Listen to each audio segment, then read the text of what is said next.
Hello, good morning, and happy Thursday. I am here. We are back. I'm going to give this a second to connect. We are on my cell phone device, which we know has some audio issues if you've been with me for a while. If you are my friends coming over from my Crazy Days of Callan channel, you are quite aware that I normally record on my cell phone device that comes from my husband.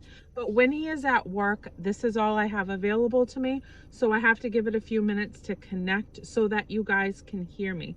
Today, I am just going to be doing a chat with me about my life and about my relationship with my husband to give you guys a little bit more of a history of him and his type 1 diagnosis and how we came to this point in our lives where we are dealing with this. A lot of you know because a lot of you come over from my Crazy Days of Callan channel where we have formed these great bonds, great relationships and friendships.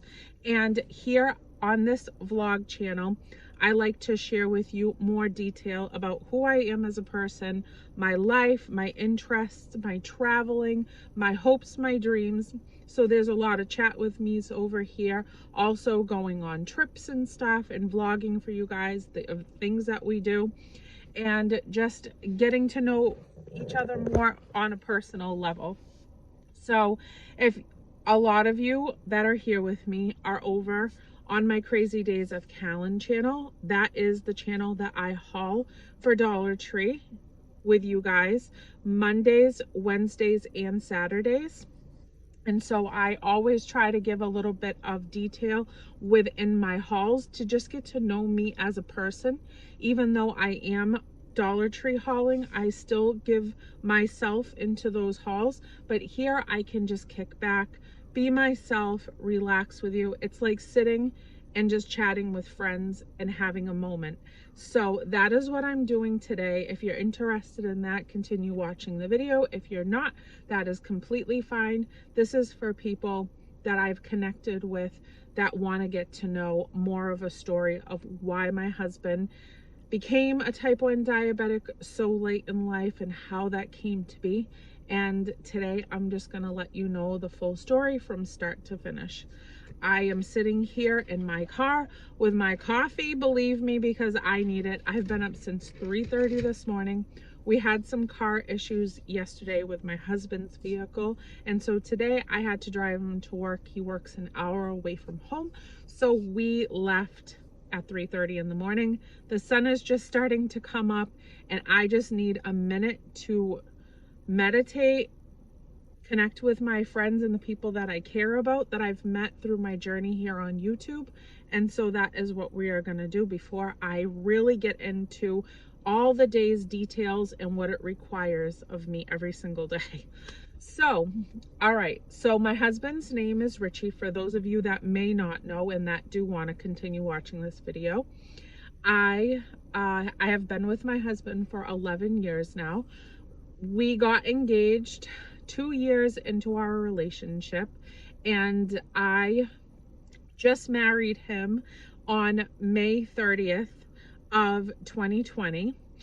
I waited a long time in the engagement because I was married prior. I met my first husband very, very early on in my teenage years, and we were serious and in a relationship and starting our life together by the time I was 18 years old. I was a very much older person for my age. I always was since I was a little girl.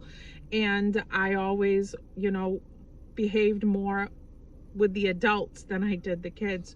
So I started out in my life very early on and hit the ground running and started buying house, buying cars, planning a child, married, all that stuff, by the time I was 18 years old. So that relationship lasted consistently until I was 28. Then I had a separation and I had left him for a little bit.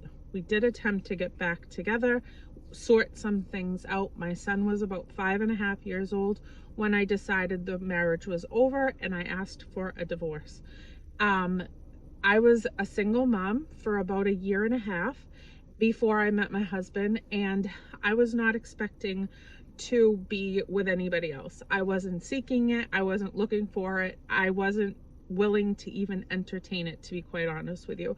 I had found my groove in my life as a single mom with my son that was now, you know, working into his 7th year of life. He was about, you know, just coming up on that 7th birthday. And I went to my cousin's house and I found this man that I remembered from high school years. And he saw me and I saw him, and we both realized that we went to high school together, hadn't seen each other in quite a long time at that point. We knew each other by sight and by name, but we never really intermingled through high school years. So we just knew each other like in a sense of community of high school.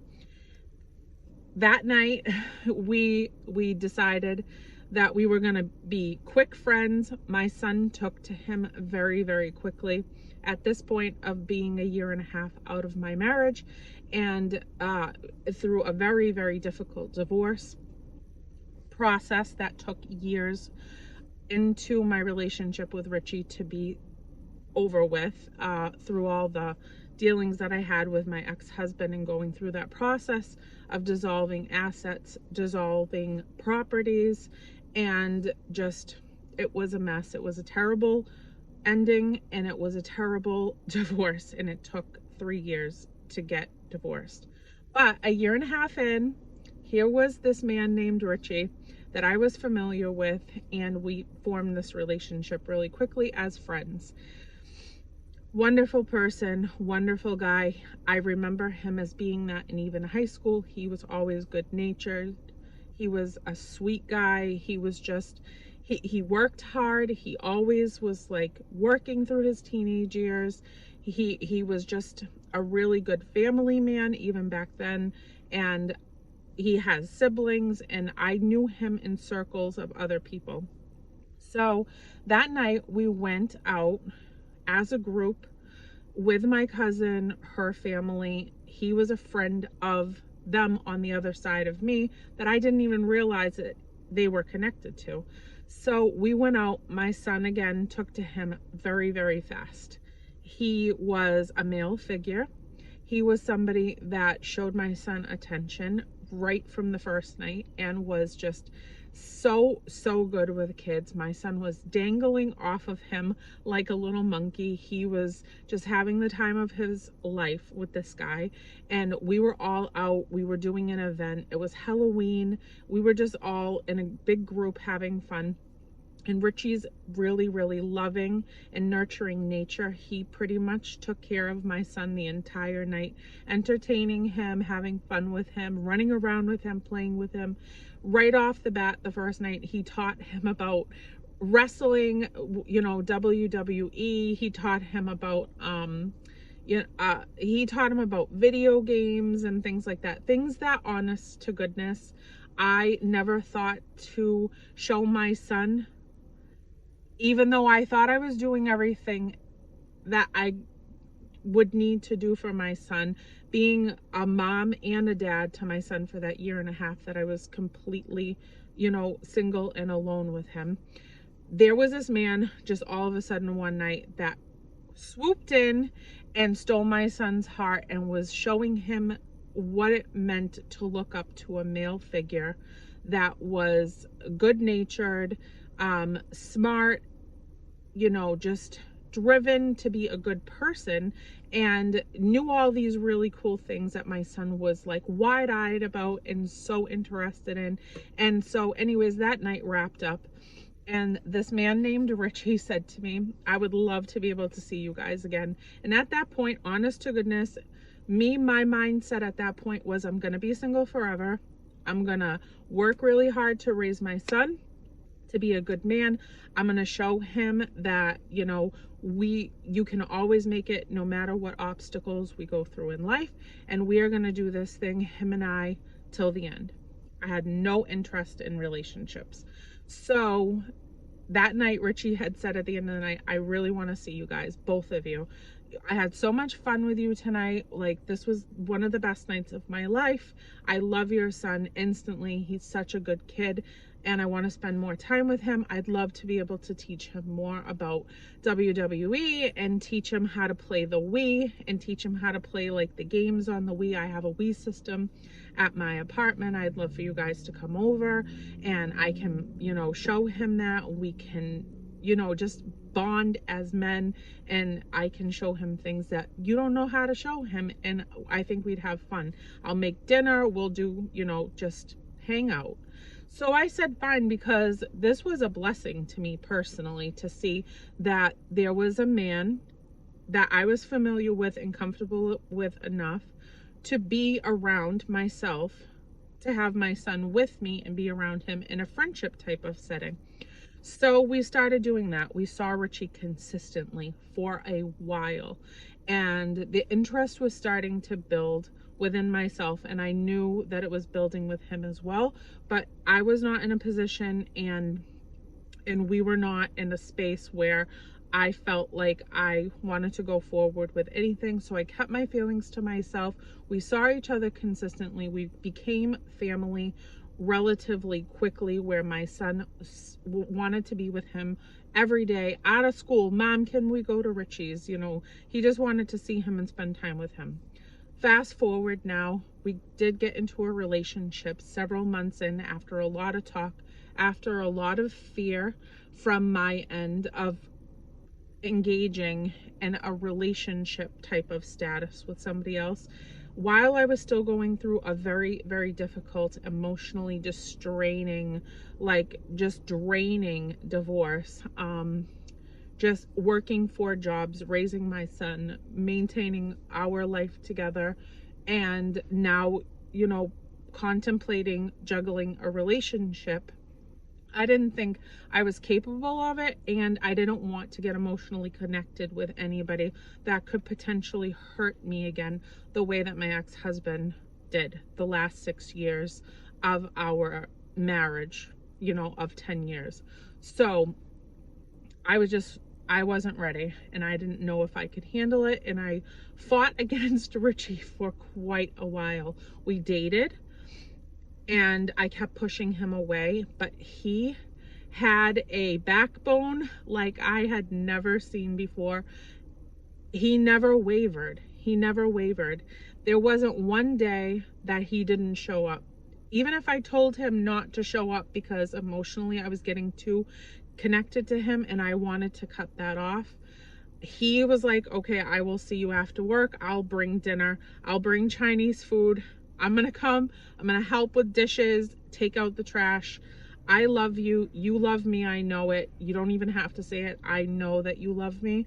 I love Isaiah like he's my own, and we're gonna do this thing, and I'm gonna prove to you that I am not your ex-husband and that you don't have to be afraid of me. And so with all of that happening, and the turmoil in the background that I every single day worked really, really hard to protect my son from, guard myself as much as possible so that I could function and make it okay, you know, mentally through all of the stress. The only thing that Isaiah and I so looked forward to every day was connecting with this human being named Richie that just brought happiness to both of us in all ways that you couldn't even imagine, you know, being cared for, and that I had never been cared for like that in a relationship. So eventually, months and months and months into us seeing each other and me backing off and seeing each other and backing off, I gave in. I told him I loved him, that I was in love with him. I already knew he was in love with me. He was my son's father figure from afar. We weren't living together, nothing like that. We both had separate places. He wanted me to move in with him, and I didn't want to give up any of my security that I had gained for myself being a single mother to my mom. So I wouldn't leave my apartment with my son to rely on somebody like that again, because I was afraid of being in a situation like I had become, you know, into with my ex-husband, and then having nothing at the end in case it didn't work out. So Richie said, okay, you don't want to come with me? I'm going to come with you, and we're going to start our life together. And that's going to be it. Like, I'm going to love you and Isaiah better than you could have ever imagined being loved by anybody. And he has stayed true to that word 120%. I can't even tell you. He is not a perfect person, neither am I, but for the most part, I promise you that that man is probably the most gentle soul of a human being I've ever encountered. He has been through a lot in his life prior to me. I've been through a lot in my life prior to him. And we've both learned from our situations. And he has the most giving and loving, supportive, caring, gentle soul and heart from learning from his life prior. And I came in knowing what I will accept and will not accept any longer from people that hurt me or bring negativity into my life. So we both started out on a path of knowing who we wanted to be now and what we wanted in our life together. And it has melded together so easily. He has helped me raise my son for the last 11 years without skipping a beat. Never a complaint, never a question. He actually even got my ex-husband and I to get along. And though my son has no relationship with his father personally, Richie has said that he is making it a mission in his life to heal that relationship between my son, Isaiah, and his biological father for the peace of my son's heart, so that someday he can know that he has forgiveness in his heart for anything that he holds against his biological father, and to give his biological father an opportunity to rectify all the wrongdoing that he created in that relationship with him and also with me. And I am on speaking terms with my ex-husband, and we have a relationship that is about information and trying to understand one another so that someday my son can heal. And that is the only mission that I have. But at least we can speak amicably, and in regards to my son trying to heal that situation, it doesn't mean that they're going to have a relationship, but if there can be forgiveness and closure in both of their hearts in some way for that father and son relationship biologically, I want that for my son more than anything. And Richie said that that is his mission, to do that at some point, to heal that. So here's this man that has come in and completely calmed my life in a way that I didn't even think was possible. We spent the first 4.5 years together in complete just happiness. We both worked, we functioned, we parented well together, all of these things. We were going on vacation every year.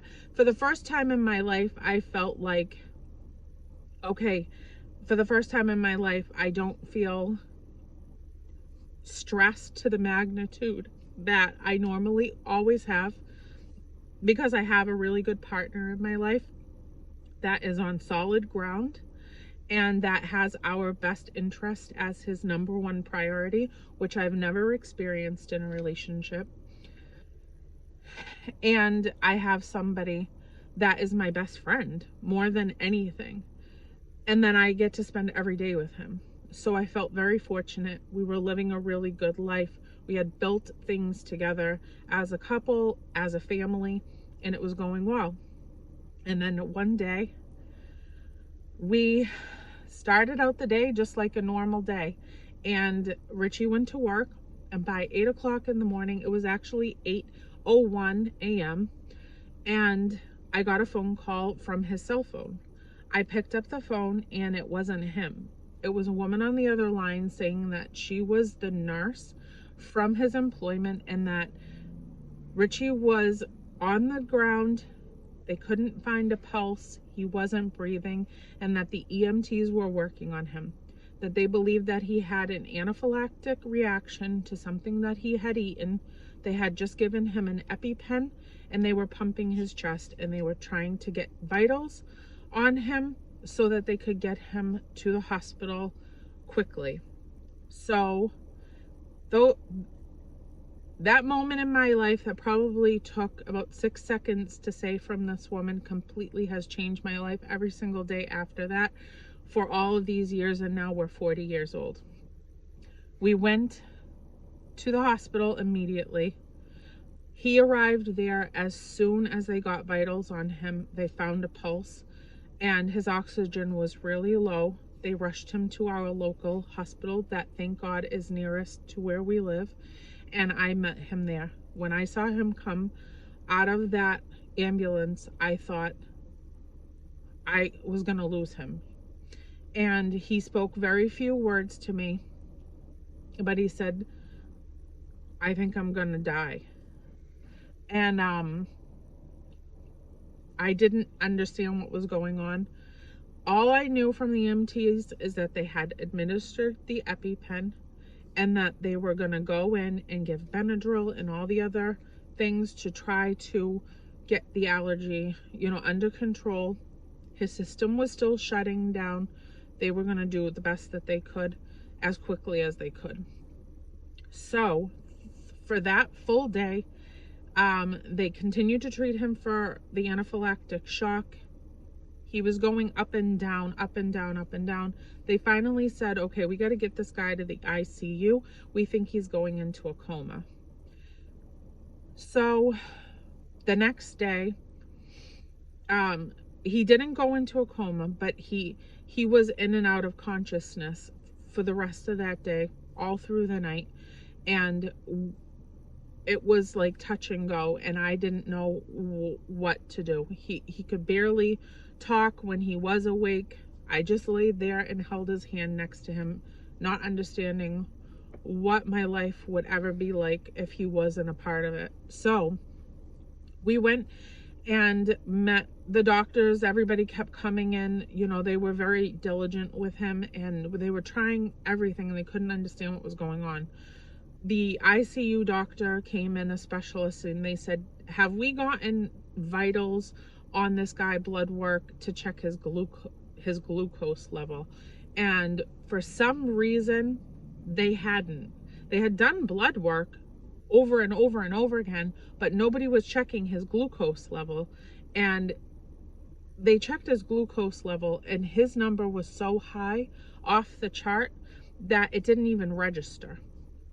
So they immediately started treating him for type 2 diabetes. And type 2 and type 1 are completely different entities. And it makes it very difficult to understand it, because I know a lot about type 2 diabetics, but I don't know hardly anything at this point about type 1. And I didn't understand what was going on. So type 2 is what they treated him for over a week in the ICU. He was up and down, up and down, up and down. His numbers were really high one day, really low the next day. He still wasn't eating. He was still on IVs, tons of medication, tons of life-saving measures, things that they were doing to him. And he kept yo-yoing. So they finally said, I don't feel like we can do anything further for you. We think we've gotten you stable enough to be able to go and see some specialists for diabetes and get you moving along here. So we finally got out of the ICU, immediately into all of the diabetic doctors. We had diabetic counselors. I had to go to all of the counseling sessions with him to learn what signs to recognize, all the eating habits that needed to change. And it's mostly carbohydrates, rest, and 4 times of medication a day. The specialist realized, hey, this guy is not a type 2 diabetic, because nothing was working. Absolutely nothing was working that they were trying. He was a type 1 diabetic that had never been diagnosed. So we had already gotten to the point in his diagnosis where the diabetes being in his body since childhood, once they went through his whole history of how he felt growing up, sicknesses, do you remember when you'd eat carbs, how you felt after, they dove into like the smallest details that you wouldn't even think to ask just a regular person. But these doctors really wanted to get into the nitty-gritty of how he felt most of his life up until, he didn't have the memory to remember that far back. And Richie is extremely smart. He's got like a sponge brain that just absorbs tons of information, and he remembered really far back, and he could remember that eating anything with carbohydrates would make him feel high, would make him feel loopy, would make him feel nauseous, would make him feel extremely exhausted really quickly after consuming it. More than even sugar, carbohydrates harm him like tenfold. But we are so far into him being sick, years. We're almost 35 years old when he got diagnosed for type 1 diabetes. The diabetes sitting inside of his body undiagnosed for so long had completely riddled his body. Before we knew he was a type 1 diabetic, years before, even though we were having a good life, he started having hip issues. He had a total hip replacement by the time he was 33 years old. He had veins stripped in his legs that were literally just dying and not working. He had his gallbladder out. He had all of these things throughout the first couple of years, even before he got sick, and we knew what was going on. And that was because of the wear and tear that the type 1 diabetes had done inside of his body through all of the years that it laid in there undiagnosed and untreated.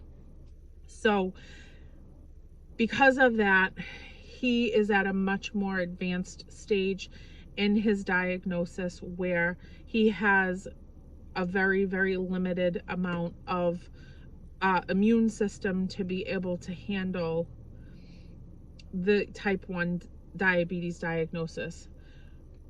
Also, just recently, they did find out that because he is so unstable and his diabetes is so uncontrolled at this point, that they diagnosed him with type 1 diabetes, but also brittle diabetes.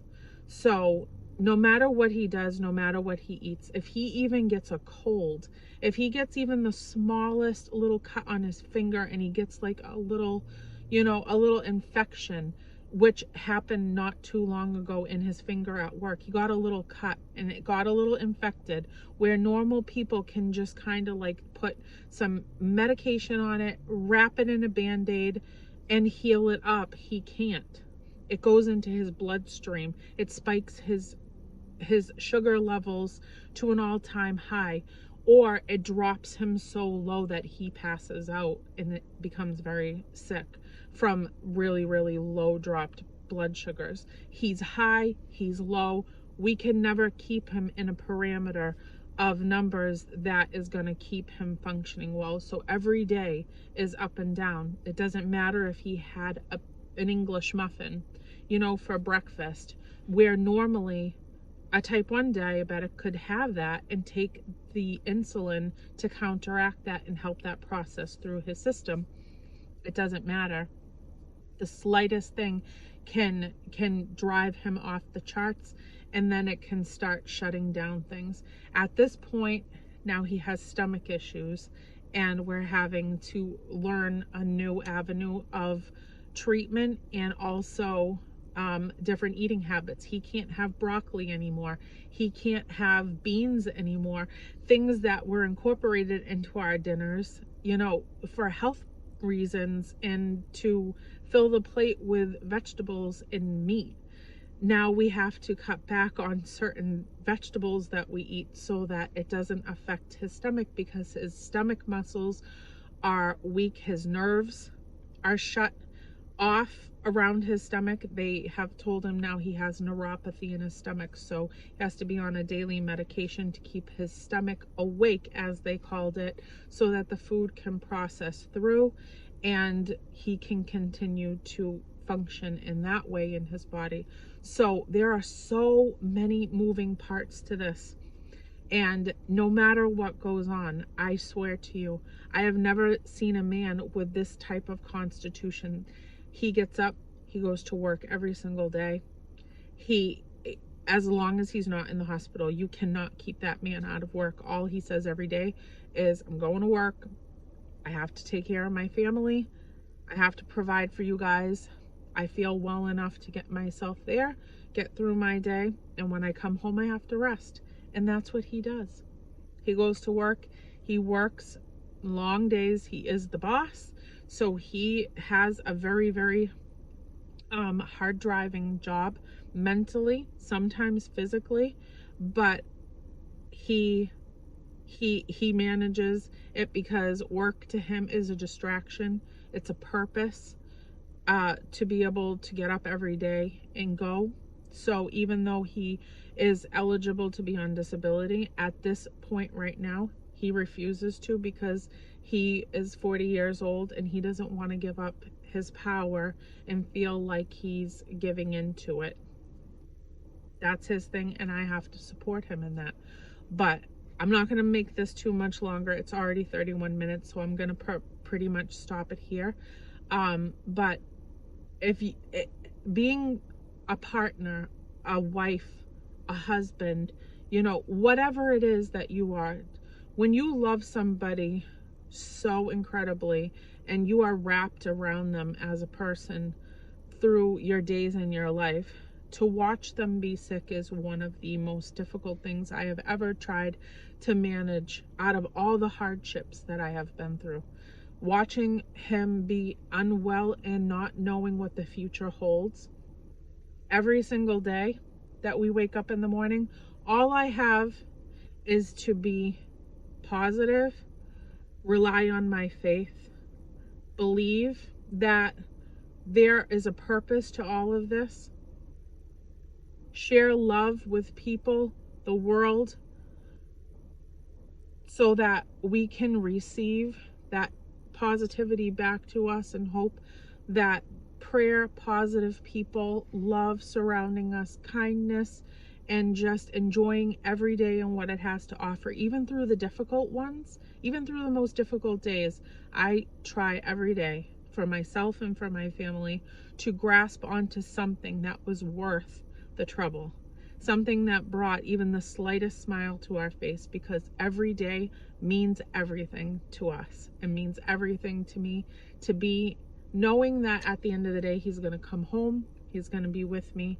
If he can't and he's in the hospital, I can connect with him through FaceTime, with conversation. And then outside of that, I can connect with amazing people that I have met through here on my YouTube journey between my two channels, that have involved themselves with me on a personal level, that I have become friends with, had great bonds built, I feel. And I am surrounded with love and happiness, and waking up every day with our 2 feet on the ground and another chance at making it the best day that we can possibly make it. So that is where I'm going to leave this. I love you guys so much, and he is doing much better.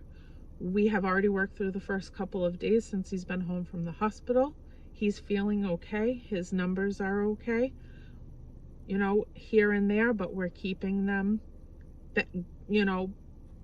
somewhat in a bubble, and he is doing well. He thanks everyone for always sending prayers to him, and us as a team, as a couple, we value it and thank you guys with all of our hearts and souls.